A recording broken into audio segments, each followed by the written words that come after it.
singkat, padat, pertanyaan, tidak pakai muka lima.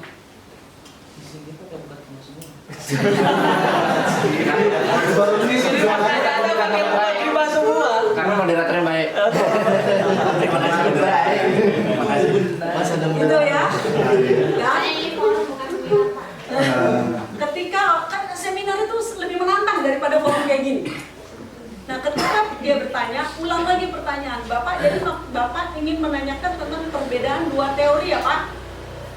Padahal cuma menanya perbedaan dua teori doang. Bapak menanyakan perbedaan dua teori ya, Pak? Iya. Oke. Ini pertanyaan untuk Ibu. Perbedaan dua teori ya, Bu. Pertanyaan kedua adalah implementasi dari kedua teori yang tadi disampaikan. Ini pertanyaan untuk Ibu. Oke, silakan. Gitu. Jadi disimpulkan, kan kesian pembicaranya. Kalau dia nanya panjang banget, ya disimpulin sama kita, moderator. Dia nanya apa tadi? Ngomongnya panjang banget gitu. Ya. Dan jangan lupa terima kasih kepada yang bertanya. Namanya ditulis. Pak Ahmad, terima kasih pertanyaannya menarik. Bapak Budi, terima kasih pertanyaannya. Ini pertanyaan penting buat yang lain juga ya. Mohon tidak ditanyakan lagi.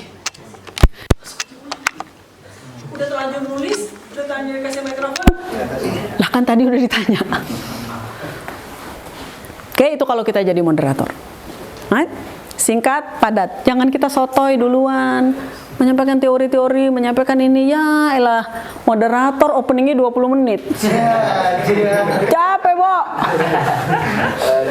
Moderator opening 3 menit, ingat ya. 3, 2, 1, ingat banget. Opening 3 menit.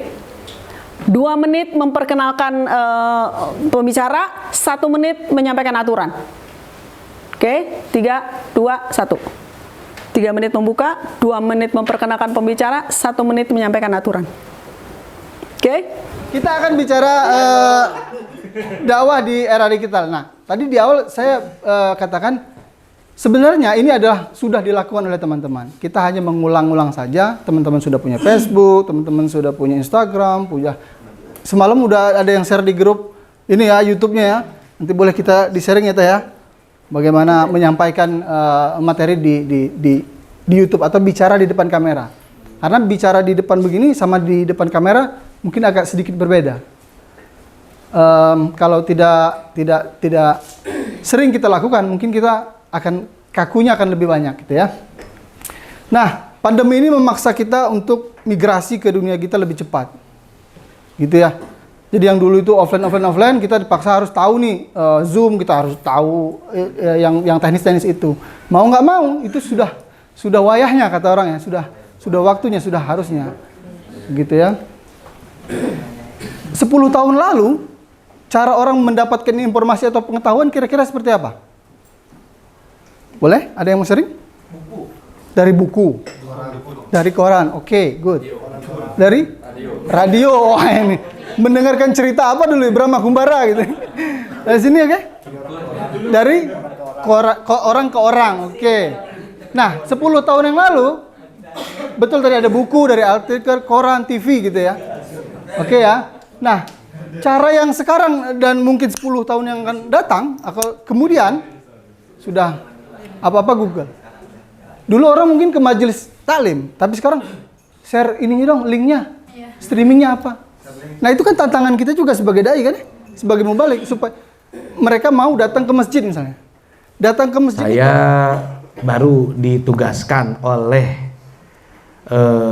Kodi DKI Jakarta bekerja sama dengan pemerintah DKI Jakarta itu untuk dakwah di lapas.